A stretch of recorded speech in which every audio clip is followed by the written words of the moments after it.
India வெள்ளைய ஏகாதிபத்தியர்களுக்கு அடிமையாக இருந்தது. அப்பொழுது போராடியவர்கள் ஏராளமான இந்தியர்கள், அதில் பெருவாரியான மக்கள் இந்த முஸ்லிம் சமுதாய மக்கள், முஸ்லிம்கள்.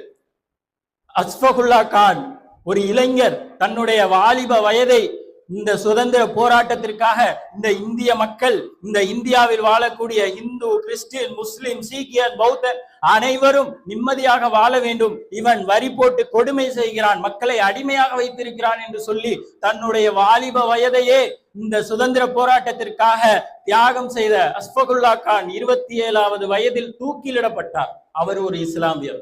இந்த சுதந்திர இந்தியாவின் சுதந்திர கொடியை, தேசிய கொடியை அதை வடிவமைத்தவர் சுரையா தியாப்ஜி என்கிற ஒரு இஸ்லாமிய பெண்.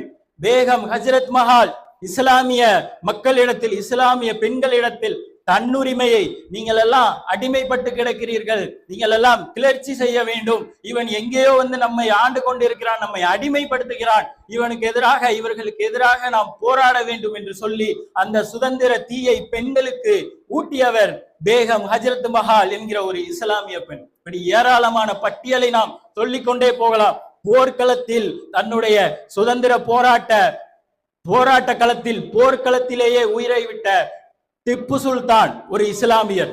இப்படி ஏராளமானோர். 1856 வேலூர் சிப்பாய் கழகம் நடைபெற்றது. அதுவும் பகதூர் ஷா என்ற ஒரு இஸ்லாமியரால் ஆரம்பிக்கப்பட்டது அந்த கிளர்ச்சி. அதில் ஏராளமான இஸ்லாமியர்கள் கொல்லப்பட்டார்கள், வெட்டி படுகொலை செய்யப்பட்டார்கள். இதுவெல்லாம் இஸ்லாமியர்களுடைய தியாக வரலாறு. இந்த சுதந்திரத்திற்காக இஸ்லாமியர்கள் செய்த தியாகம் அதிகம். அதைத்தான் அல்லாஹ்வின் தூதரும் சொன்னார்கள், எவன் தன்னுடைய உரிமைக்காக போராடி உயிர் நீக்குகிறானோ அவன் ஷஹீத் என்று சொன்னார்கள். அந்த இறைவனிடத்தில் கிடைக்கக்கூடிய மிகப்பெரிய பொக்கிஷத்திற்காக, இந்த ஒட்டுமொத்த இந்திய மக்களுக்காக தன்னுடைய உயிரை விட்ட மக்கள் ஏராளம்.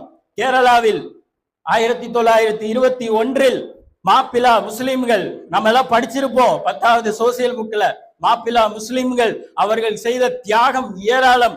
கிலாபத் இயக்கம் என்று அவர்கள் வைத்திருந்தார்கள். கேரளாவில் அவர்கள் கிளர்ச்சி செய்தனுடைய விளைவு, அவர்களை கூட்ஸ் வண்டியில ஏத்துறான். கூட்ஸ் வண்டினா அது அதுல உள்ள ஆக்சிஜனே போகாது, காத்தே போகாதுங்க. அதுல போட்டு 100-200 கணக்கான மனிதர்களை அடக்கிறான். மூச்சு முட்டி கோயம்புத்தூர் ரயில் நிலையத்துல பிணங்களாக கொத்து கொத்தாக விழுகிறார்கள். யார் அவர்கள்? இஸ்லாமியர்கள். இன்றைக்கும் கோயம்புத்தூர் ரயில் நிலையம் அருகாமையில் அதை சான்று பகிரும் விதமாக இஸ்லாமியர்களுடைய தியாகத்தை சான்று பகிர்கிறது. கோயம்புத்தூர் ரயில் நிலையம் அருகாமையில் இன்றைக்கும் இருக்கிறது. அவர்கள் இஸ்லாமியர்கள்.